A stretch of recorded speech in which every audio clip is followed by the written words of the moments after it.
लेकिन अगर हम नैतिकता की बात करें सूद साहब, तो उसमें ये है कि क्या भाजपा को दूसरे दलों के पार्षद तोड़ने की जरूरत क्यों पड़ रही है? वजह कि जनता ने तो चुना दूसरी पार्टी का पार्षद है। एक भाजपा का ट्रेंड देखने में आ रहा है, साम दाम दंड भेद, किसी भी तरीके से जो है विरोधी पार्टी का जो कैंडिडेट खड़ा है उसको बिठा दो, पैसा चले चाहे जोर जबरदस्ती चले। साजन जी, मेरी आपसे एक निवेदन है कि दूर मत जाइए महाराष्ट्र में। जी जी आप पंजाब की बात कीजिए जिसकी हम राजधानी हैं। जी महाराष्ट्र में जो भी चीजें ये कर रहे हैं, बड़ा भारी बहुमत जो है भारतीय जनता पार्टी को मिला है। कि एक जो तरीका अब अपनाया है, ये कभी कांग्रेस के ऊपर इस तरह के आरोप लगते थे कि कांग्रेस जो है लोकतांत्रिक व्यवस्थाओं में विश्वास नहीं करती। नहीं, मैं थोड़ा सा इस बात में आपसे इत्तेफाक नहीं रखूंगा, मैं सहमत नहीं हूँ। बीजेपी के सांसदों ने नोट की गड्डियां सदन के सामने रखी। भाजपा को कहा जाता है कि भाजपा जो है पार्टी विद अ डिफरेंस रही है। ये इस तरह की जरूरत क्यों पड़ रही है? अगर मैच कराना है ना तो मैच फेयर तरीके से होना चाहिए। अगर लगता है कि वो फेयर तरीके से नहीं हो रहा तो मैच कराने का फायदा ही नहीं। तो चंडीगढ़ के अंदर एक जो वोट चोरी का, वोट धांधली का आरोप भाजपा के ऊपर लगा था और वो सारा का सारा कैमरे के ऊपर ऑन कैमरा रिकॉर्ड हुआ था, वो सारी दुनिया ने देखा है। तो उसके बारे में क्या कहते हैं? सबसे पहले तो मैं आपको बता दूं कि ये बिल्कुल ठीक बात है, जो एज ए लेमैन जो आपने देखा है वही मैंने। लेकिन आपको नहीं लगता कि जनता दर्शन आप जो कर रहे हो उसके अंदर बहुत सारे ऐसे मसले भी आपके पास आते होंगे जो कि लोग लगातार उठाते हैं? जैसे नीड बेस्ड चेंज का हाउसिंग बोर्ड का भी मसला है, उसमें 11 सदस्यीय कमेटी बनाई है। इसी तरह से इंडस्ट्री वालों का नीड बेस्ड का मसला है। इसी तरह जो कोऑपरेटिव सोसाइटीज हैं उनका मसला है। इसी तरह जो रेजिडेंशियल और है सोसाइटीज बनी हो उनका भी मसला है। लेकिन ये मसला व्यापारियों का भी सेम मसला है। ये मसले कहीं पे हल नहीं हो रहे हैं। आप आवाज उठा रहे हो, आप लीडरशिप शहर की कर रहे हो, उसके बावजूद जो है कहीं ना कहीं आप सेंट्रल लीडरशिप तक या जिसने फैसला लेना है वहां तक अपनी बात नहीं पहुंचा पा रहे। नहीं, ऐसा नहीं है साजन जी। अर्थ प्रकाश के दर्शकों को नमस्कार। आज हमारे साथ एक ऐसी शख्सियत आई है जिनसे हम नगर निगम के चुनाव के बारे में जो है ताजा जानकारी लेंगे कि किस तरह से इस चुनाव को लेकर तैयारी चल रही है। और ये है भाजपा चंडीगढ़ के पूर्व अध्यक्ष और पूर्व मेयर और वरिष्ठ नेता भाजपा अरुण सूद।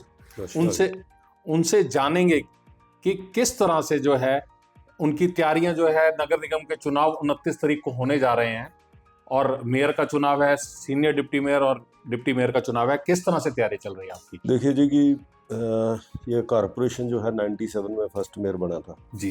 तब बीजेपी को बड़ा भारी बहुमत मिला था जी।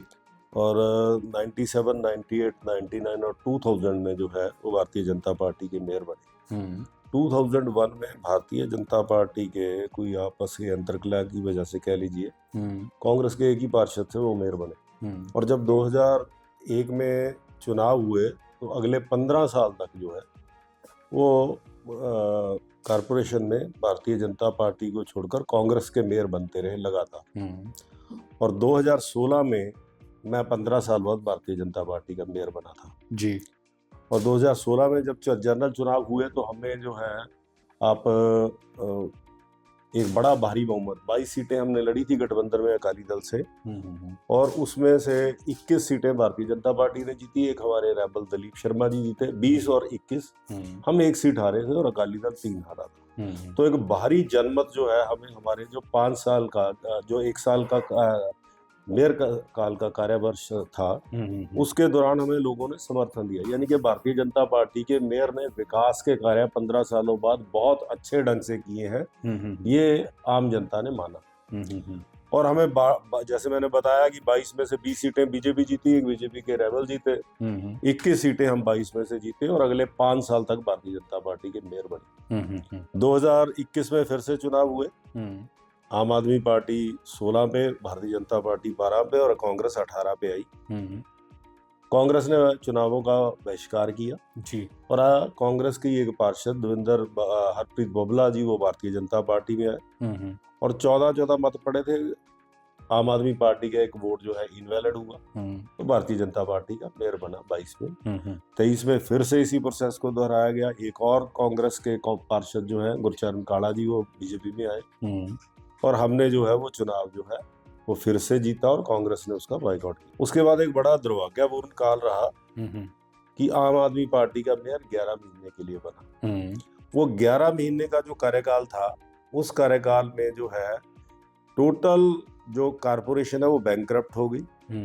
तनख्वाहें देने के लिए पैसे नहीं थे, ठेकेदारों की पेमेंट के लिए नहीं पैसे थे, डेवलपमेंट के सारे काम रुक गए और आम आदमी के पार्षदों, मेयर सहित आम आदमी के पार्षदों पर भ्रष्टाचार के आरोप लगे। इवन मेयर पर FIR भी दर्ज हुई, जिसमें नौकरियां देने के एवज में उनके खिलाफ जो है रिश्वत लेने के आरोप लगे। तो ये 11 महीने का जो कार्यकाल बीच में रहा, उसको देखते हुए फिर से पिछली बार भारतीय जनता पार्टी, हालांकि हम अल्पमत में थे, लेकिन इसी जो सो कॉल्ड गठबंधन है, इसी के 2 पार्षदों ने भारतीय जनता पार्टी को वोट दिया, हरप्रीत को बबला जी मेयर बनी। अब 2 और पार्षद जो है वो आम आदमी पार्टी के भारतीय जनता पार्टी में शामिल हो चुके हैं। नंबर गेम है जो MP को भी मिलाकर जो है 18-18 पे, और मुझे पूर्ण उम्मीद है कि जिस प्रकार से 2016 से लेकर अगर बीच में 11 महीने का जो है वो 24 का जो कार्यकाल है वो छोड़ दिया जाए आम आदमी पार्टी का, तो एक रफ्तार जो है वो डेवलपमेंट को दी है। इसी को ध्यान में रखते हुए पार्षदों को पता है कि हमने अगला जो चुनाव है वो विकास के मुद्दे पर लड़ना है। इस कारण से जो चाहे वो कांग्रेस के हैं चाहे आम आदमी पार्टी के हैं, पार्षद अपने वार्ड के विकास की वजह से और अपनी अंतरात्मा की वजह से है भारतीय जनता पार्टी का मेयर बनना सुनिश्चित है। लेकिन अगर हम नैतिकता की बात करें सूद साहब, तो उसमें ये है कि क्या भाजपा को दूसरे दलों के पार्षद तोड़ने की जरूरत क्यों पड़ रही है? वजह कि जनता ने तो चुना दूसरी पार्टी का पार्षद है, लेकिन वो आपके गठबंधन के साथ जा रहा है। क्या वजह है, क्यों ऐसा क्यों कर रही है भाजपा इस तरीके से? अगर आपने सत्ता हासिल करनी है तो क्या इसके कुछ मायने रह जाते हैं? नहीं, देखिए, मैं इसमें 2 बातें हैं, इसके 2 रीज़न हैं। नंबर 1 तो है जो भारतीय जनता पार्टी की जो नीतियां हैं, जो भारतीय जनता पार्टी की कार्य पद्धति है। जब भारतीय जनता पार्टी जो चंडीगढ़ नगर निगम को विकास के पटरी पर लेकर आई है, उसकी वजह से लोग अपने कार्य में, क्योंकि उनको लोगों की जवाबदेही है, जो पार्षद है वो अपने वार्ड की डेवलपमेंट चाहते हैं, और उन्होंने देखा कि 11 महीने के कार्यकाल में आम आदमी के पार्टी में मेयर ने कुशासन और भ्रष्टाचार के अलावा कुछ नहीं दिया। तो इस वजह से वो लोग भारतीय जनता पार्टी की तरफ जो है उनका मन आकर्षित होता है। दूसरी वजह इनका आपस का अंतर्कलह भी है। कांग्रेस के प्रधान थे सुभाष चावला जी, जो अब बीजेपी में, तब उस वक्त के जो पार्षद थे हरप्रीत बबला जी के पति, जो अब बीजेपी में है जी, अपना देवेंद्र बबला जी, प्रधान का ही उनके साथ जो है वो बहुत बड़ा टकराव था। अब उस टकराव के रहते वो कांग्रेस में शामिल हुए, घुटन महसूस कर रहे थे, तो वो भारतीय जनता पार्टी में शामिल हुए। मैं समझता हूँ कि कई तरह की वजह है। कई बारी अभी पीछे जब आम आदमी पार्टी की 2 पार्षद हुई तो उन्होंने कहा कि हमें वहां पे कई तरह के वादे किए गए थे, किसी प्रकार से हमें प्रलोभन दिए गए थे, तो चीजें बाकी यही जो राजनीति में दल बदल होता रहा है। अब देश की पार्लियामेंट और विधानसभा में आप जो है वो एंटी डिफेक्शन लॉ लेके आए। मैं बिल्कुल चाहता हूं कि एंटी डिफेक्शन लॉ लाया जाए। अभी यहाँ जो बाय रेजिंग ऑफ हैंड्स जो है ओपन बैलेट की बात जो इस बार की गई है, होना चाहिए। सीक्रेसी ऑफ बैलेट को वो इस कारण से रखा गया था, मैंने शायद आपसे पहले भी चर्चा की थी, लेकिन अब अगर ओपन बैलेट की बात कही गई है और एंटी डिफेक्शन को आपने रोकना है तो उसके लिए दल बदल कानून लागू हो तो हमें उसमें कोई एतराज नहीं। लेकिन जब तक दल बदल कानून जो एंटी डिफेक्शन लॉ है वो लागू नहीं है, कोई भी पार्षद अपने विवेक से एक दल की जगह दूसरे दल में जा सकता है। और ये मैं आपको एक और बात ध्यान में ला दूं कि आज तक कारपोरेशन के इतिहास में भारतीय जनता पार्टी का कोई भी पार्षद जो है वो किसी और दल में नहीं गया। कांग्रेस हो, आम आदमी पार्टी की हो, 6 पार्षद तो भी पिछले इसी नगर निगम के कार्यकाल में भारतीय जनता पार्टी में आए हैं। उसकी वजह यही है कि देश में जो मोदी सरकार की निरंतर जो देश की प्रगति है और जो चंडीगढ़ में नगर निगम को विकास की गति देने का काम है वो भारतीय जनता पार्टी ने किया। लेकिन एंटी डिफेक्शन लॉ की आपने जो बात करी, एंटी डिफेक्शन लॉ तो एक चीज है, लेकिन जो एक भाजपा का ट्रेंड देखने में आ रहा है, अगर आप महाराष्ट्र के निकाय चुनावों की बात करो तो वहां पे साम दाम दंड भेद, किसी भी तरीके से जो है विरोधी पार्टी का जो कैंडिडेट खड़ा है उसको बिठा दो, उसमें चाहे पैसा चले, चाहे जोर जबरदस्ती चले, चाहे प्रेशर टैक्टिस चले। इस तरह की जो खबरें जो आ रही हैं ये इस तरह की जरूरत क्यों पड़ रही है? अगर मैच कराना है तो मैच फेयर तरीके से होना चाहिए। अगर लगता है कि वो फेयर तरीके से नहीं हो रहा तो मैच कराने का फायदा ही नहीं है। साजन जी, मेरी आपसे एक निवेदन है, इतनी दूर मत जाइए महाराष्ट्र में। जी। महाराष्ट्र में जो भी चीजें ये कर रहे हैं, एक बड़ा भारी बहुमत जो है भारतीय जनता पार्टी को मिला है। और उसमें कहीं पे भी आप कोई वीडियो दिखा दीजिए, हमने किसी को प्रलोभन दिया हो, किसी को पैसा दिया हो, किसी को धमकी दी हो, ये इनके निराधार आरोप ही हैं। आप पंजाब की बात कीजिए जिसकी हम राजधानी जी। अब वेस्ट बंगाल की बात कीजिए, यहाँ पे कत्लेआम किया जाता है। अगर भारतीय जनता पार्टी का जो कोई कैंडिडेट अपना नॉमिनेशन भरने जाता है, ये कैमरे पे दिखाया गया, ये आरोप नहीं है, ये तथ्य है।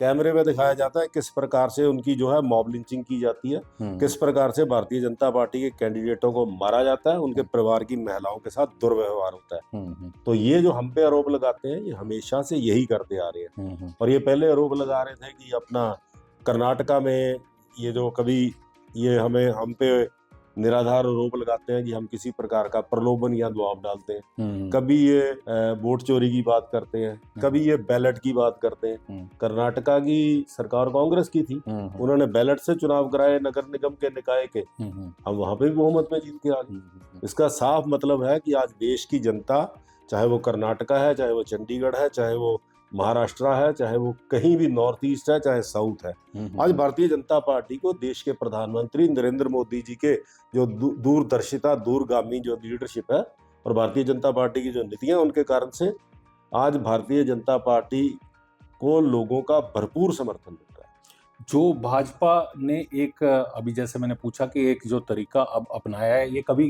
कांग्रेस के ऊपर इस तरह के आरोप लगते थे कि कांग्रेस जो है लोकतांत्रिक व्यवस्थाओं में विश्वास नहीं करती और अपने तौर तरीके से जो है सरकार चलाते हैं। इमरजेंसी का दौर भी आया, उसके बाद का दौर भी देखा है, सरकारें पलटने का दौर भी देखा है और खरीद फरोख्त का दौर भी देखा गया है।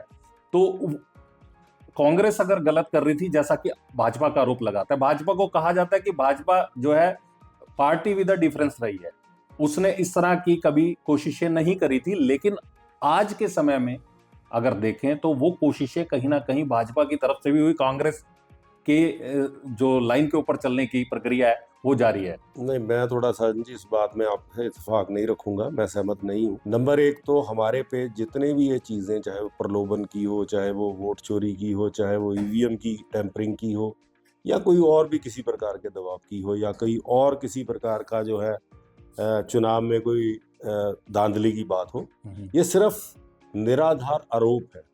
कहीं पे भी आप मुझे एक तथ्य ला दीजिए, किसी को कोई प्रलोभन देते हुए, किसी को कोई पैसा, कोई और लाभ देते हुए, या किसी को कोई दबाव डालते हुए, या कोई ईवीएम में गड़बड़ी करते हुए, या वोट चोरी करते हुए, ये सारे आरोप निराधार साबित हुए। दूसरी तरफ पूरे के पूरे आरोप हैं। आपको याद होगा कि बीजेपी के सांसदों ने नोट की गड्डियां सदन के सामने रखी थी।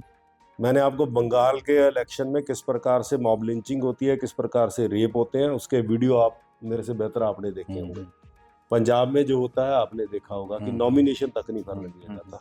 ये आरोप लगाने वाले खुद वो काम करते हैं। रही दूसरी बात, भारतीय जनता पार्टी एक विचारधारा की पार्टी है जिसके लिए सत्ता अंतिम लक्ष्य नहीं है कि हमें सत्ता हासिल करके अपने आप को पूरा एब्सोल्यूट पावर अपने आप को लेनी है। लेकिन भारतीय जनता पार्टी एक ध्येय के साथ चलने वाली पार्टी है।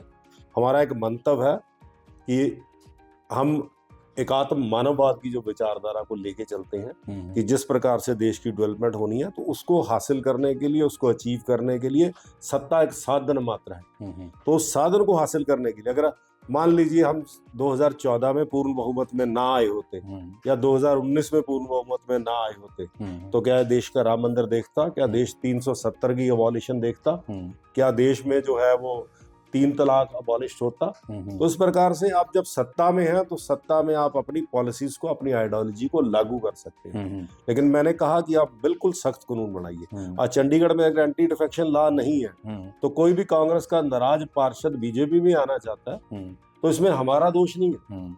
अगर कोई भी आम आदमी पार्टी का या कांग्रेस के पार्षद की डेवलपमेंट नहीं हो रही उसके वार्ड की और उसको लगता है कि बीजेपी का मेयर करा सकता है, तो बीजेपी का मेयर बनेगा तो उनको लगता है ये लास्ट साल है, उसके बाद सबने चुनाव में जाना है, उसको लगता है कि मैं दोबारा तब चुन के आऊंगा कि अगर मेरे वार्ड के काम हो। तो अगर वो उसी इंटरेस्ट को लेके करता है, आप एंटी डिफेक्शन लॉ लाइए, वो दोबारा से चुन के आएगा। लेकिन अगर चंडीगढ़ की ही बात करें हम, तो चंडीगढ़ के अंदर एक जो वोट चोरी का, वोट धांधली का आरोप भाजपा के ऊपर लगा था, और वो सारा का सारा कैमरे के ऊपर ऑन कैमरा रिकॉर्ड हुआ था, वो सारी दुनिया ने देखा है, तो उसके बारे में क्या कहेंगे? सबसे पहले तो मैं आपको बता दूं कि ये बिल्कुल ठीक बात है, जो एज ए लेमैन जो आपने देखा है वही मैंने देखा है जी। चीजें बिल्कुल स्पष्ट, ऊपर से कोई मोहर लगती हुई नहीं दिख रही है, साइड से लग रहा है कि ऐसी संभावना है। अभी भी मामला जो है वो सब जुडाइज है, सुप्रीम कोर्ट में है। लेकिन फिर भी मैंने पिछली बार भी आपके चैनल से कहा था कि अगर खुदा ना खास्ता ऐसा हुआ है तो ये बिल्कुल भारतीय जनता पार्टी की नीतियों के खिलाफ है, ये गलत है। जिसने भी कराया उसने गलत कराया, और जिसने भी कराया उसकी रिस्पॉन्सिबिलिटी, उसकी अकाउंटेबिलिटी बुक होनी चाहिए। दूसरी बात रही, उसके बाद भी चुनाव हुए, हमारा नंबर गेम हमारे पास थी। ये तो सुप्रीम कोर्ट ने मेयर का इलेक्शन सेट असाइड करा दिया, लेकिन सीनियर डिप्टी मेयर दोनों भाजपा फिर से जीती। 2024 में फिर से हम चुनाव जीते। 2000 जो है आपका 2025 में, और 2026 के अभी चुनाव सामने, और भारतीय जनता पार्टी के पास जो है अभी आप कह लीजिए कि लगभग नंबर गेम है। और मैं आपको पूर्ण विश्वास के साथ कह सकता हूं कि सीनियर डिप्टी मेयर ये भारतीय जनता पार्टी का ही बनेगा। और इसकी सिर्फ और सिर्फ एक ही वजह होगी, देश भर में जो भारतीय जनता पार्टी ने विकास को एक नए आयाम दिए हैं, जो नेतृत्व दिया है, और चंडीगढ़ में जो एक कारपोरेशन को बैंकरप्ट करने वाली आम आदमी पार्टी और कांग्रेस के गठबंधन ने जो किया है, उससे पार्षद दुखी हैं। वो हृदय से जो है वो द्रवित है, और उनको मुझे लगता है कि इस कारण से वो भारतीय जनता पार्टी के मेयर का समर्थन करेगा। मुझे लगता है कि जिस तरीके से प्रशासन ने इस बार के मेयर चुनाव में कदम उठाए हैं, हाथ उठा के जो है चुनाव कराना है, तो वो कहीं ना कहीं सहमति लगती है कि भाजपा हाईकमान भी चाहता है कि पारदर्शिता आए। लेकिन हम तो चाहते हैं। लेकिन उस पारदर्शिता का मतलब ही खत्म हो जाता है जब ये खरीद फरोख्त शुरू होती है, जब ये एक दूसरे के, ये मेयर चुनाव के वक्त ही क्यों एक दूसरे का पाला बदलने का सिलसिला शुरू होता है। कहीं ना कहीं लोगों के दिमाग में एक धारणा ये जाती है कि पैसा ले दे के ये एक खेल होना शुरू, हॉर्स ट्रेडिंग शुरू हो गई है। मैंने बताया, मैं 2016 में 15 साल बाद मेयर बना था जी। तब हमारे 11 पार्षद थे, और मुझे 25 वोट मिले थे, non nominated councillor with voting right थे। और अपना क्या लगभग जो है 4 से 5 पार्षद जो है वो 4 कांग्रेस के बीजेपी में आए थे। और वो ऐसे पार्षद आए थे, राजबाला जी, सत्यप्रकाश जी, जिनके ऊपर आप उंगली उठाने का की सवाल नहीं उठा सकते। और नॉमिनेटेड काउंसलर भी अपने फील्ड की जो है वो बहुत प्रोमिनेंट हस्तियां थी। उस वक्त भी हमने एक बड़ी नंबर गेम को 11 से 25 तक लेके गए, लेकिन कहीं पे भी कोई आरोप किसी विपक्षी ने भी नहीं लगाया कि कहीं पे भी कोई लेन देन, कोई दबाव हुआ। सब लोग उस वक्त चाहते थे कि मैं मेयर बनूं, और मैंने अपने 11 महीने का जो कार्यकाल था, शहर को 50 प्रोजेक्ट देके ये साबित भी किया कि जिन लोगों ने मेरे पे विश्वास जताया था, उन लोगों को उनके सपनों पर, उनकी आशाओं पर मैं खरा उतरा हूं। और फिर उसके बाद जब मैंडेट मिला पब्लिक का, जब दिसंबर 2016 में मेरे मेयर कार्यकाल में चुनाव हुए, तो बीजेपी ने 22 सीटों में से 20+1 सीटें जीती, सिर्फ हम 1 सीट हारे थे। तो इसका साफ मतलब था कि चंडीगढ़ की जनता, चंडीगढ़ के पार्षद अक्रॉस द पार्टी लाइन विकास चाहते। एंटी डिफेक्शन लॉ की आपने बात करी, एंटी डिफेक्शन लॉ होना चाहिए आपके मुताबिक, ये आपका विचार है। लेकिन इस विचार को क्या किसी फोरम पे या रणनीतिक तौर पे इसको जो है आगे लागू किया जाए, या इस फैसले को जो है अमली जामा पहना जाए, इसके लिए आपकी कोई कोशिश रही है, या आपके पार्टी के नेताओं की ओर? बिल्कुल। मैं आपको थोड़ा सा इस बात में एक और ऐड करना चाहूंगा, जो आपने by raising of hands voting की बात की है। जब 94 में म्युनिसिपल कॉर्पोरेशन एक्ट लाया गया, तो उस एक्ट में जो है वो प्रोविजन थी 10 इलेक्टेड काउंसलर होंगे, 9 नॉमिनेटेड विद वोटिंग राइट, और एक ex officio MP ex officio रहेंगे। 20 की वो प्रपोजल थी। और 20 की प्रपोजल में आप ये लगा लीजिए कि उस वक्त ये ध्यान में आया कि 10 अगर 10 के 10 भी एक पार्टी जीत सकती है, तो ये नॉमिनेटेड के बिना वो मेयर बन ही नहीं सकता, क्योंकि वो विद वोटिंग राइट है जी। तो ये ध्यान बाद में आई कि उस वक्त की जो चंडीगढ़ में हाई हेडेड ब्यूरोक्रेसी थी वो डेमोक्रेटिक सेटअप नहीं लाना चाहती थी। भारतीय जनता पार्टी के लोगों को जब इस बात की भनक लगी तो हमने उस चीज को जो है उठाया।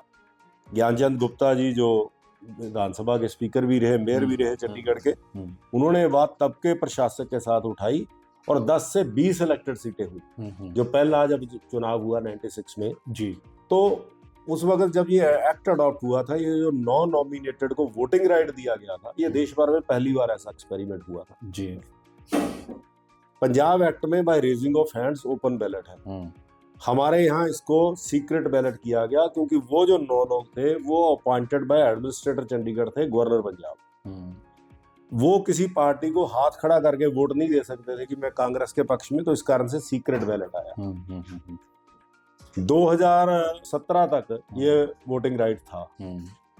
2018 एंड में जाके ये हाई कोर्ट में किसी ने चैलेंज किया, वो जो स्ट्रक डाउन हुआ वोटिंग राइट नॉमिनेटेड काउंसलर का, उसको प्रशासन ने जो है वो चैलेंज किया सुप्रीम कोर्ट में, अभी भी वो पेंडिंग। लेकिन गवर्नर साहब जो अभी आए कटारिया जी, इनकी भावना का तो मैं सम्मान करता हूँ कि इन्होंने कहा कि ठीक है आप ये टंटा ही मिटाइए कि बाय रेजिंग ऑफ हैंड्स हो जाएगा तो ओपन का ओपन वो रह जाएगा। लेकिन अब इसमें भी कुछ लैकुनास है।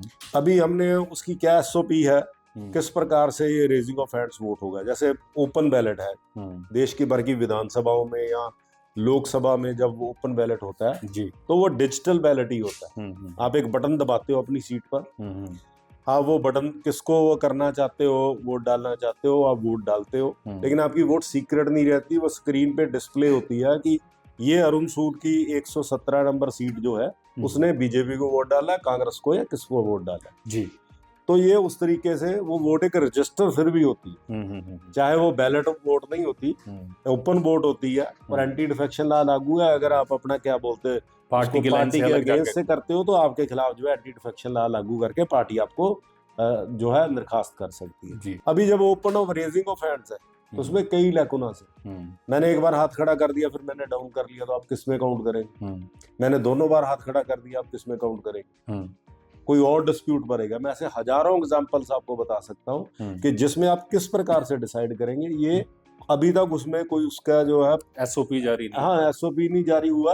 और इस प्रकार से और भी कई तरह की वो होंगी, मतलब ये विवाद का विषय बनेंगे विवाद के विषय। इसका एक ही हल है, अगर आप जैसे आपने कहा कि हमें इसकी तरफ जो है वो पारदर्शिता की तरफ जाना चाहिए, तो वही जो सिस्टम है हमारा जो असेंबली हॉल है 2016 में मैंने उसका उद्घाटन किया था, वो बड़ा डेवलप्ड असेंबली हॉल है। शायद वो कई विधानसभाओं का इतना बढ़िया असेंबली हॉल नहीं होगा।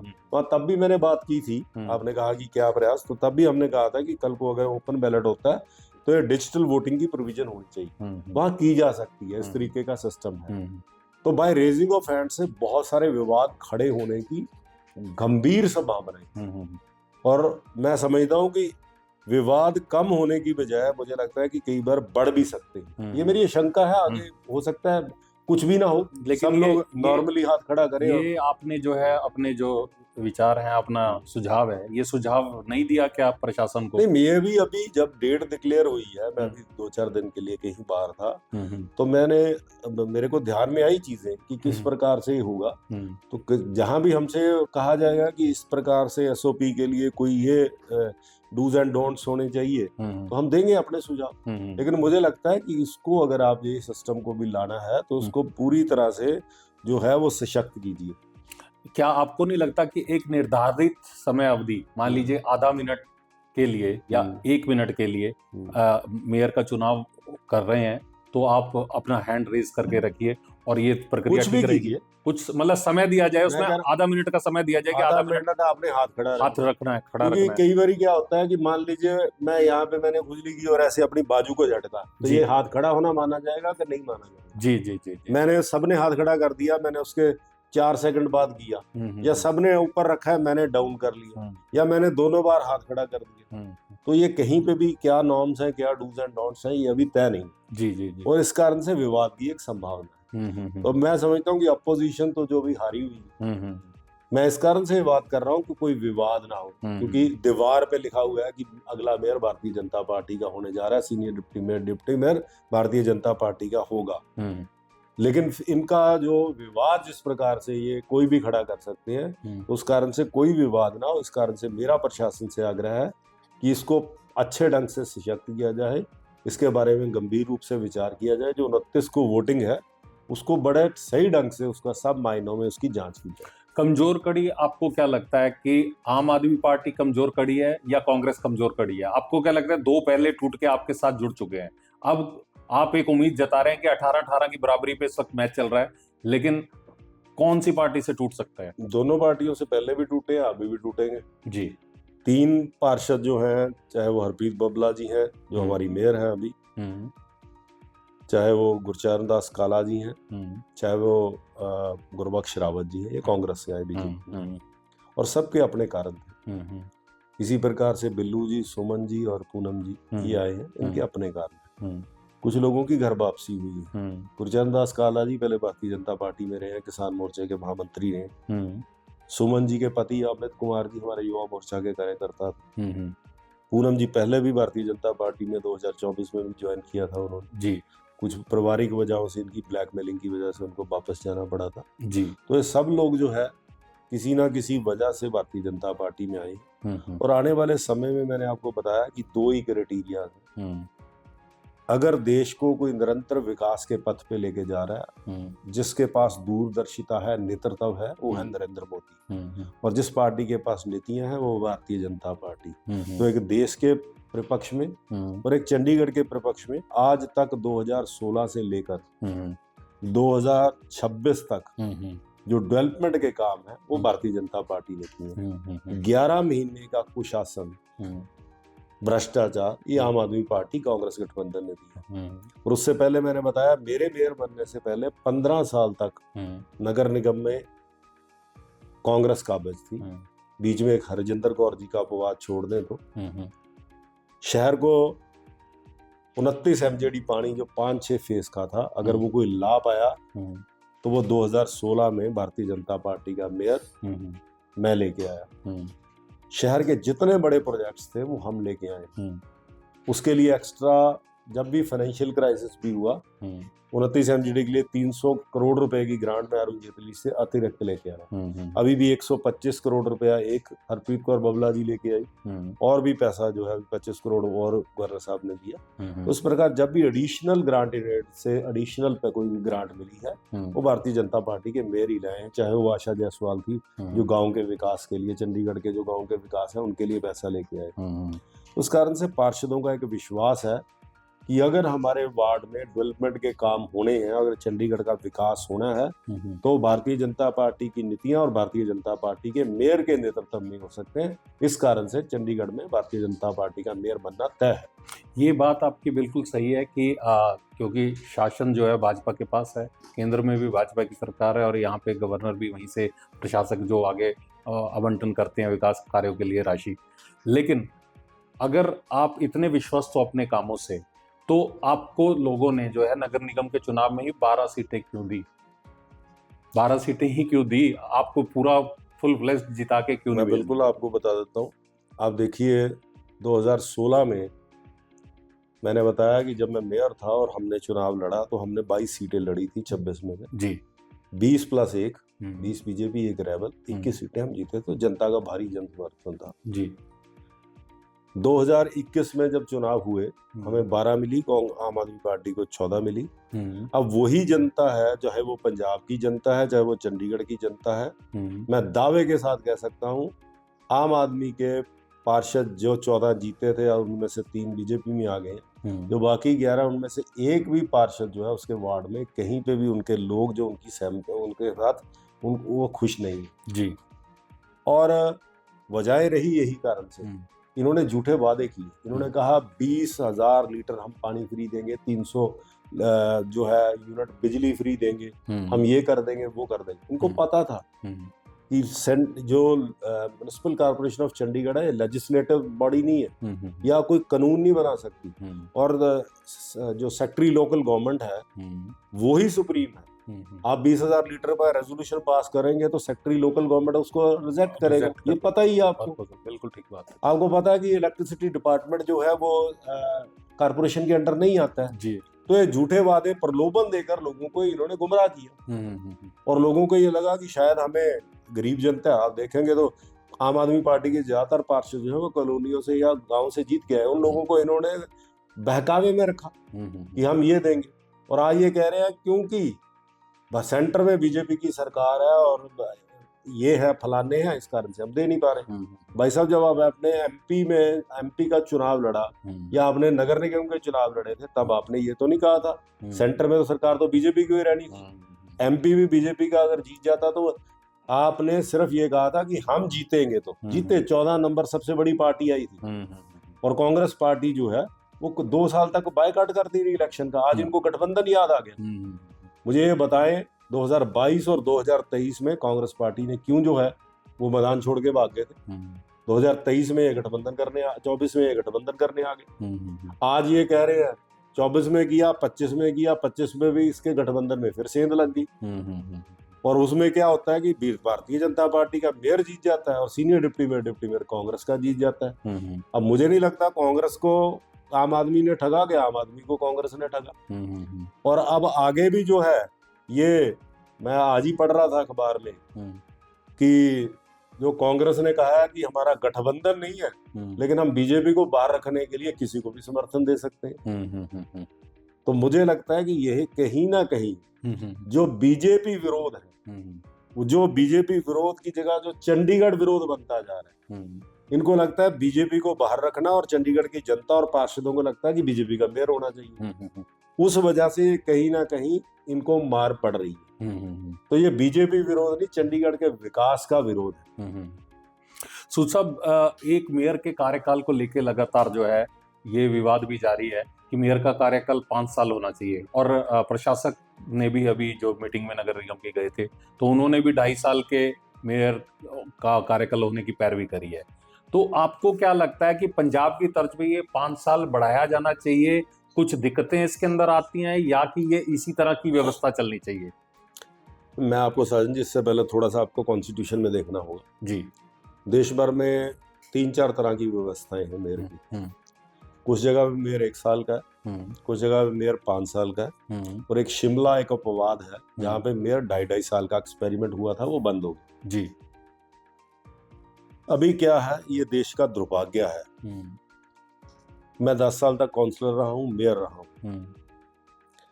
मुझे लगता है कि जो कॉरपोरेशंस है, नगर निगम है, जितने भी ये थर्ड गवर्नमेंट्स हैं, वो चाहे परिषद हैं या और जितने भी कह लीजिए, नगर पालिका कह लीजिए, ये थर्ड गवर्नमेंट जो है ये बेसिक कम्युनिटीज प्रोवाइड करती है, रोजमर्रा की चीजें। आपका देश चौथी सबसे बड़ी विश्व की आर्थिक ताकत बन गया, आपने इतना इंफ्रास्ट्रक्चर बना दिया, इट मैटर्स। लेकिन पर कैपिटा इनकम तो उस हिसाब से नहीं। मैं वो उस विषय में नहीं जा रहा, मैं सॉरी आपको टोक रहा हूँ। मेरा ये कहना है कि ये जो बड़े बड़े डेवलपमेंट की चीजें हैं, कोई ब्रिजेस बन गए, अंडरपासेस बन गए, एयरपोर्ट्स बन गए, इंस्टीट्यूशंस बन गए, ये लोगों के डेवलपमेंट के लिए, लेकिन लोगों को रोजमर्रा की चीज प्रभावित करती है। मैं घर से बाहर निकलता हूँ रात को तो स्ट्रीट लाइट मुझे चाहिए, सड़क की सफाई चाहिए, सीवर चाहिए, स्ट्रॉन्ग वाटर चाहिए, पार्क्स चाहिए, स्ट्रे डॉग्स मैनेज नहीं होना चाहिए। तो ये सब चीजें ये प्रोवाइड थर्ड गवर्नमेंट करती है, और थर्ड गवर्नमेंट को हमारे देश में कभी भी स्ट्रेंथन नहीं किया गया। और ये दोष अब का नहीं है, ये 2014 से प्रॉब्लम नहीं, जब से है। क्योंकि जब एमएलए, आप मेयर भी एमएलए एमपी बन जाते हैं तो वो नहीं चाहते कि थर्ड गवर्नमेंट स्ट्रॉन्ग हो। अब अगर चाइना जैसी जो है कम्युनिस्ट कंट्री में भी, वहां का मेयर जो है वो इंडस्ट्री भी डील करता है। लंदन का मेयर जो है पूरे पुलिस को भी डील करता है। यूरोपियन कंट्रीज में मेयर के पास बहुत बड़ी बड़ी पावर। मतलब आपका कहना है कि कुछ अधिकार भी एक्स्ट्रा मिलने चाहिए कार्यकाल के साथ साथ। सिर्फ कार्यकाल ही नहीं, ना मेयर के पास आज की डेट में कोई फाइनेंशियल पावर है, ना एग्जीक्यूटिव पावर है, ना एडमिनिस्ट्रेटिव पावर है। जी। मेयर सिर्फ और सिर्फ एक एफएनसीसी और एक हाउस की मीटिंग को प्रेजाइड ओवर करता है। मेयर किसी फाइल पे साइन नहीं करता, कोई फाइल उसके थ्रू जो है पुटअप नहीं होती। सिर्फ और सिर्फ जो है मेयर, इवन पंजाब में ये भी प्रोविजन है कि मेयर एसीआर लिखता है कमिश्नर की, यहाँ वो भी काट दी गई। यहाँ सिर्फ और सिर्फ मेयर अपने जो है पर्सनल सेक्रेटरी की ACR लिखेगा। मेयर कोई भी फाइल मंगा के उसको देख सकता है, उस पर कोई टिप्पणी नहीं दे सकता, उस पर कोई नोटिंग नहीं दे सकता। अब रही कार्यकाल की बात, कॉन्स्टिट्यूशन में एक प्रोविजन है कि जनरल के साथ साथ लेडीज, SC और OBC को भी प्रोविजन रिजर्वेशन मिलनी चाहिए जी। चंडीगढ़ में सिर्फ एक म्युनिसिपल कॉर्पोरेशन है, चंडीगढ़ में SC और लेडीज की रिजर्वेशन लागू है जी। इसी कारण से पहले साल जो है लेडी, फिर जनरल, फिर SC, फिर लेडी, फिर जनरल होता है। क्योंकि यहाँ 3 कारपोरेशन, पंजाब में जैसे आपने कहा तो वहाँ कई कारपोरेशन था, वो किसी को SC रिजर्व कर देते हैं, किसी को लेडीज, तो कॉन्स्टिट्यूशन की प्रोविजंस को पूरा कर देते हैं। शिमला में एक थी, तो वो क्या करते थे, पहले 2.5 साल जो है वो मान लो लेडी रहेगी, फिर 2.5 साल जनरल, अगली टर्म में जाके 2.5 साल वो SC रहेगी जी। इसी प्रकार से दिल्ली में एक नगर निगम था तो वह 1-1 साल का था, फिर उन्होंने 3 कर दिए, वो 5-5 साल के हो गए, अब फिर 1 हो गया तो फिर 1-1 साल का हो गया। सबसे बढ़िया सेटअप अगर कहीं पे थर्ड गवर्नमेंट का, जो लोकल गवर्नमेंट का है, वो कैलकाटा में है। उसको बोलते हैं mayor in council. Mayor in council में क्या होता है कि मेयर के साथ साथ एक 10 काउंसलर्स की एक कैबिनेट इलेक्ट होती है। मेयर के पास विदाउट एनी अप्रूवल 50 करोड़ रुपया एक सिंगल साइन से खर्च करने का प्रोविजन है। उनके पास वो एग्जीक्यूटिव और फाइनेंशियल पावर्स दी है। तो मेयर इन काउंसिल सबसे स्ट्रेंथन्ड व्यवस्था है। अभी हमारे MP साहब ने एक प्रस्ताव वहां भेजा, कई चैनलों के डिबेट में मैं भी उनके कुछ लोगों के, कांग्रेस और आम आदमी पार्टी के साथ गया। हमने कहा था ये संभव ही नहीं है पास होना, और वही हुआ। आप सिर्फ दिखाने के लिए कि मैंने पूछ लिया गांव के बारे में क्या हो रहा है, कॉलोनियों के मालिकाना हक के बारे में क्या हो रहा है, मेयर की 5 ईयर के टर्म के बारे में क्वेश्चन पूछना और ट्वीट खेलना, ये न्याय संगत नहीं है। आपने लोगों से वादे किए थे हम ये करेंगे, आपने ये तो नहीं कहा था कि अगर बीजेपी की सरकार हट जाएगी तब करेंगे। तो मोदी तो तब भी थे, मोदी अब भी है और मोदी आगे भी रहेंगे। तो उस कारण से मुझे उनसे, चाहे इनके MP हो वो हर फ्रंट पे फेल हुए, और चाहे इनके जो मेयर 11 महीने के रहे हैं, उन्होंने आप खुद साबित कर दिया, किसी मेयर आज तक के नगर निगम के इतिहास में किसी सिटिंग मेयर पे FIR नहीं दर्ज हुई थी, वो भी भ्रष्टाचार की इनके खिलाफ हुई। तो यही चीजें हैं जिसके कारण से जो है, और जो टर्म है, मैंने आप जो जिसकी हम बात कर रहे थे, उसके लिए आपको रिजर्वेशन देनी होगी। अभी तो यहाँ OBC भी नहीं है जी, कल को OBC भी अभी क्लेम किया जा रहा है कि OBC भी होना चाहिए। तो SC, लेडीज और OBC को रिजर्वेशन देनी है, तो वो टर्म या तो आप एक रोटेशन 5-5 साल का देंगे जी, तो उसमें भी कई लैकुनास है। मैं भी चाहता हूँ हो मेयर की टर्म 5 साल की होनी चाहिए, मेयर को जो है वो फाइनेंशियल, एग्जीक्यूटिव, एडमिनिस्ट्रेटिव पावरें होनी चाहिए, पर अभी इसका कैसे होना चाहिए ये डेलिब्रेशन की बात। लेकिन अभी आपने जो बताया कि कलकत्ता का मॉडल जो है, कलकत्ता का, वहां कभी भाजपा की सरकार तो रही नहीं, तो वो मॉडल जो है या तो वामपंथियों का होगा या ममता बनर्जी की सरकार का होगा। मैंने कहा हाँ, तो वो मॉडल, इसका मतलब आपको पसंद आया और उस मॉडल को लागू किया जा सकता है। बिल्कुल, मैं कह रहा हूँ उसकी बात जो हो रही है यही कैलकाटा में एक है। अब वो कब से है एग्जैक्टली मुझे भी नहीं पता, मुझे लगता है कि शायद वो अंग्रेजों के जमाने से है, जो मेरी जानकारी। और बाकी जगह भी जो सिस्टम है, मैंने एक आपको, मैं खुद पॉलिटिक्स में हूँ, मैं आपको एक बात जो है मैं बड़े स्पष्टता के साथ कहना चाहता हूँ, जो मुझे लगता है कि हर देशवासी, हर चंडीगढ़ वासी भी समझेगा जी।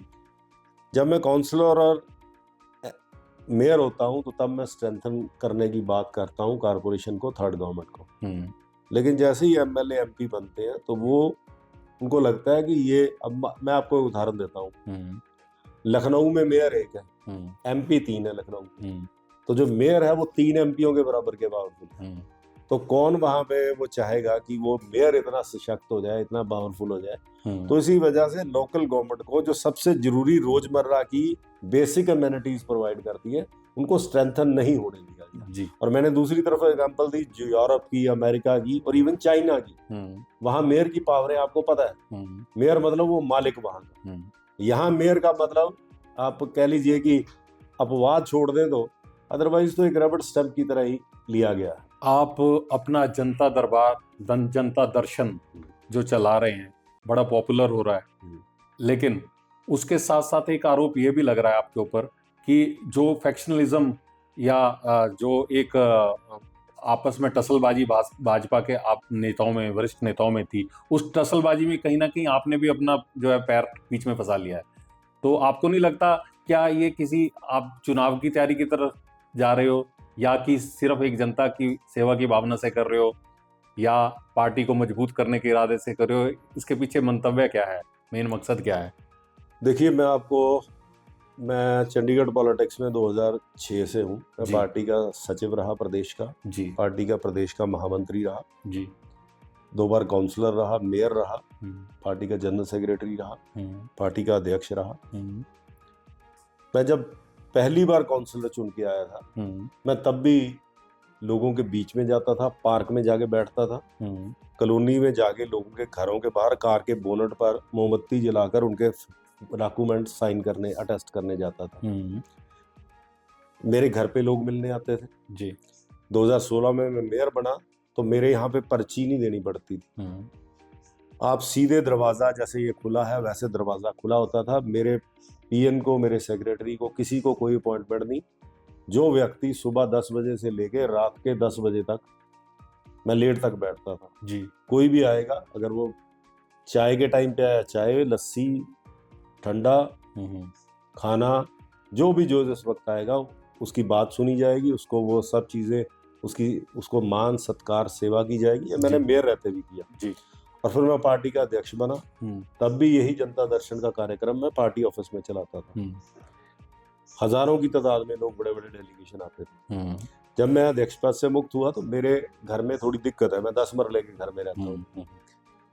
तो मेरे फादर को डिमेंशिया से पेशेंट है, डिमेंशिया के, तो वो थोड़ा सा कुछ भी बोलते रहते हैं। तो हमारे ड्राइंग रूम के साथ में उनका कमरा था, तो वो कई बार ऑकवर्ड पोजीशन हो जाती थी। तो मैंने एक ऑफिस, किसी दोस्त का शोरूम में ऑफिस लिया, वहां पे चलाना शुरू किया। फिर उन्होंने रेनोवेट करना था तो फिर मैंने इसको घर पे शिफ्ट किया। ये निरंतर 2006 से लेके ये 2026 तक, ये लगभग 10 साल से ये जनता दर्शन का कार्यक्रम मैं कर रहा हूँ।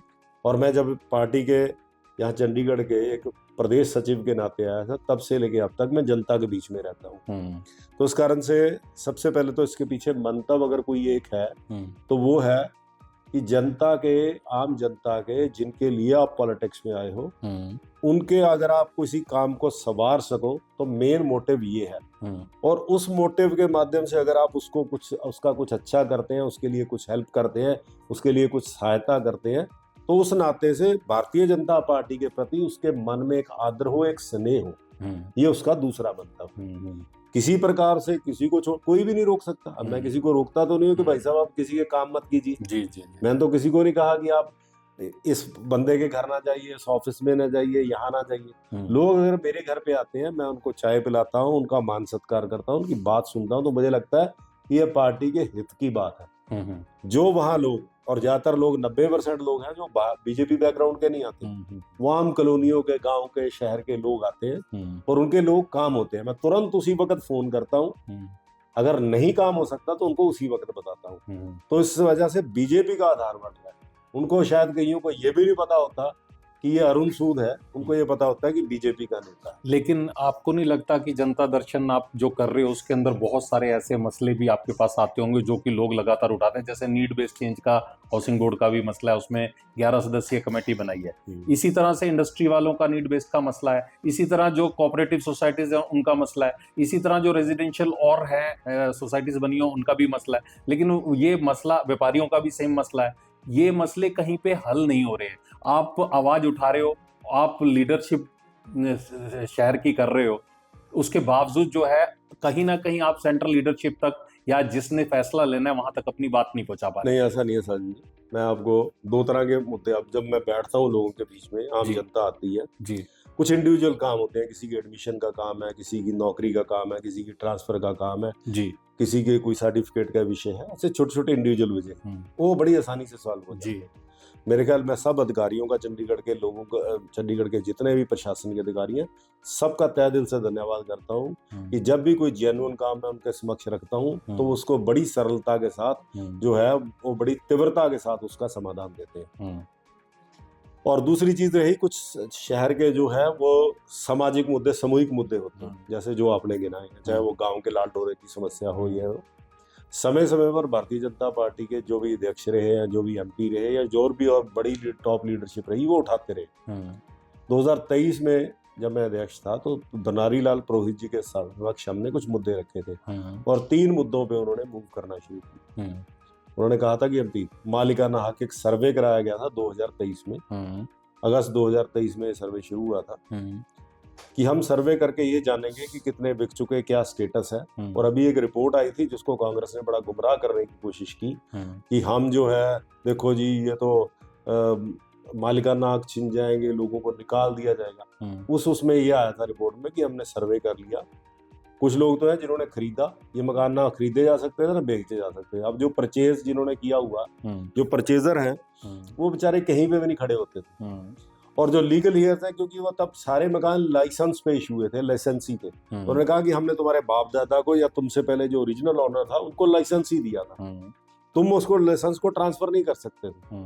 अब किया है, लेकिन उन्होंने माना कि हम आपको चाहे ये कोशिश करें, इसको कंसिडर करेंगे कि आपको ओनरशिप के लिए, नहीं तो लाइसेंस ही तो रखेंगे। तो एक बड़ी बड़ी डेवलपमेंट थी उन लोगों के लिए कि जिनको लगता था कि हमारे पे तलवार लटकी पड़ी है, हमने खरीदा जो इलीगली था वो 5 डॉक्यूमेंट्स के सहारे, अब हमारा कुछ नहीं होने वाला, तो कम से कम अब एज ए लीजी तो वो स्टैंड करेंगे जी। और ये मामला ये पार्लियामेंट के सेशन के कारण से टल गया, मीटिंग फिक्स हुई थी, यहाँ के अधिकारियों ने जाना था, अपना गृह मंत्री सेक्रेटरी जो यूनियन होम सेक्रेटरी है उनसे पहले मीटिंग होनी थी, फिर गृह मंत्री अमित शाह जी से होनी।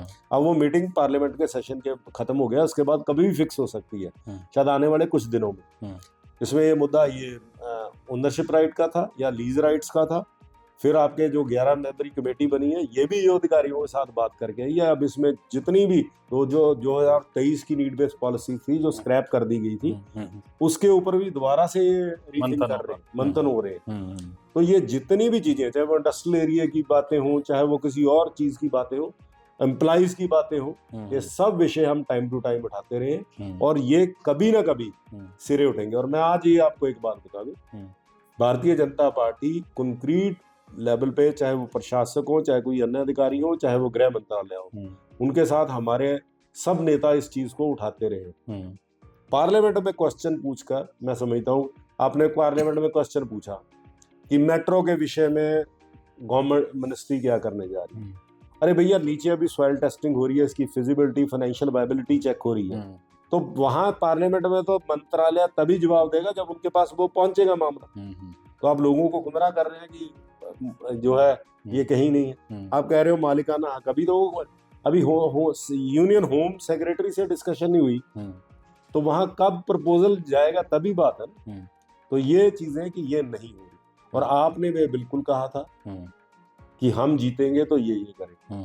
मुझे बता दीजिए आप, 20,000 लीटर पानी और 300 यूनिट बिजली, जिसकी वजह से लोगों के आंखों में धूल झोंक कर आप सत्ता में आए और आपने उस सत्ता को कुशासन में बदला और भ्रष्टाचार किया, आप उसका क्या जवाब दें? मेरा एक आखिरी सवाल है सूद साहब कि चंडीगढ़ प्रशासन को आउटसोर्सिंग के एम्प्लॉइज जिनकी लगभग 25-26 हजार की संख्या है वो चला रहे हैं, अदरवाइज तो पूरा का पूरा ढांचा जो कहो कि प्रशासन का अगर प्रशासनिक स्तर पे देखें या रिक्रूटमेंट के स्तर पे देखें तो फेल है। तो कॉन्ट्रैक्ट के एम्प्लॉइज या आउटसोर्सिंग एम्प्लॉइज उसको चला रहे हैं। तो जैसे पंजाब ने और हरियाणा ने खास तौर से एक पॉलिसी तय करी कि उनको जो है नहीं निकाला जाएगा नौकरी से, और वो लगातार जो है उनको मतलब एक सुरक्षा देने का काम नौकरी के अंदर किया गया। इस तरह का कोई प्रयास आपकी तरफ से हो रहा है? क्योंकि जो यूनियन है पब्लिक इसकी कर्मचारी यूनियन है, ये लगातार ये सवाल उठा रही है और प्रशासक से भी मांग कर रही है, केंद्र सरकार से भी मांग कर रही है कि कुछ हमारी सुरक्षा के बारे में सोचा जाए। 20-20, 25-25 साल, 15-15 साल से लोग काम कर रहे हैं यहाँ पे। साजन जी, आपने एक बहुत ही गंभीर विषय जो है वो चंडीगढ़ के एम्प्लॉइज के विषय में उठाया है। हम एक यूनियन टेरिटरी है, 2 स्टेट्स की कैपिटल है पंजाब और हरियाणा की। बहुत सारे एम्प्लॉइज लीडर मेरे पास आते हैं जी। एक जजमेंट आई थी सुप्रीम कोर्ट की, Uma Devi versus union of India जी। उस जजमेंट में ये कहा गया था कि जो भी एम्प्लॉइज 2006 10 साल पूरे कर लेते हैं और वो क्वालिफाई करते हैं उस पोस्ट के लिए, तो उनको सबको रेगुलराइज कर दिया। सब स्टेटों ने वो पॉलिसी को अडॉप्ट किया और वो उनको रेगुलराइज किया अपने एम्प्लॉइज को, सब स्टेटों ने जी। चंडीगढ़ ने, ये दुर्भाग्यपूर्ण है, इक्का दुक्का रेगुलराइजेशन के केस किए, लेकिन बल्क में उमा देवी जजमेंट के तहत जो है कभी भी रेगुलराइजेशन की पॉलिसी नहीं लाई। एक तो मेरी डिमांड सबसे पहले प्रशासन से है कि इस बात की स्टडी करके कि उमा देवी की जो सुप्रीम कोर्ट की जजमेंट है वो लाई जाए जी। अब उसमें एक प्रश्न खड़ा होता है कि 2006 उन्होंने एक डेडलाइन तय की थी कि 2006 तक जो 10 साल पूरे हुए, तो आज तो 26 आ गया जी।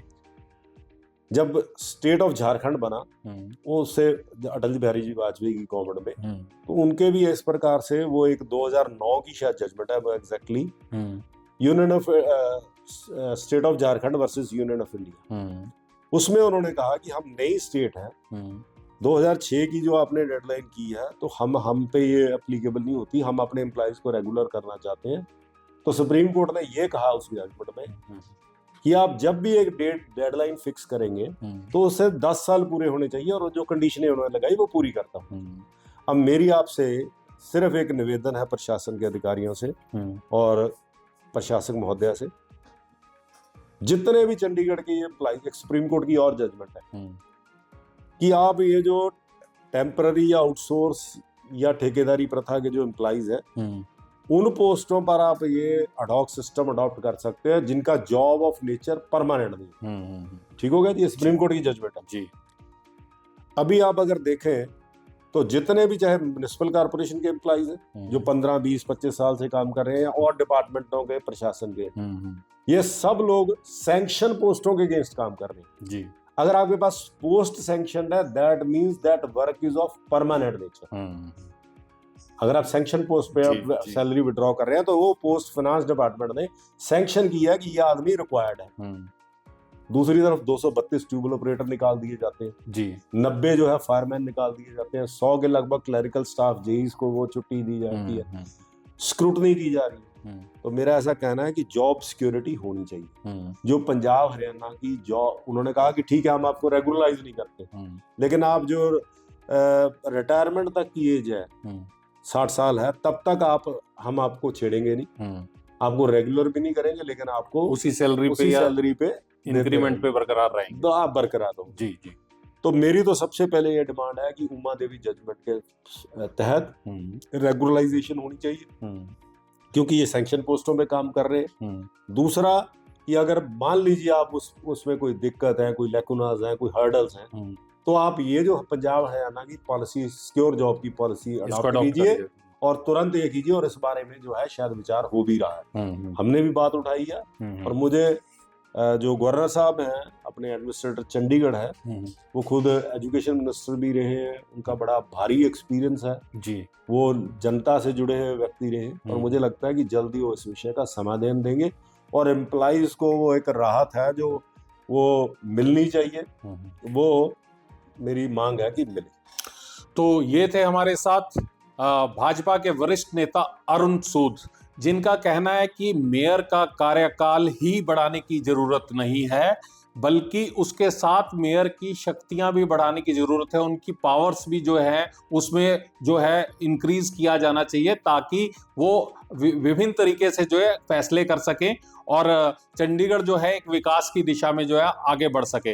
नंबर 1। दूसरा मॉडल उन्होंने कलकत्ता का मॉडल मेयर का बताया कि मेयर का कार्यकाल वहां पे सबसे शानदार शायद है, जो उनका अपना विचार है, और वो चाहते हैं कि इस मॉडल को एक बार देखा जाए, देख के उसी हिसाब से मेयर का कार्यकाल बढ़ाया जाए।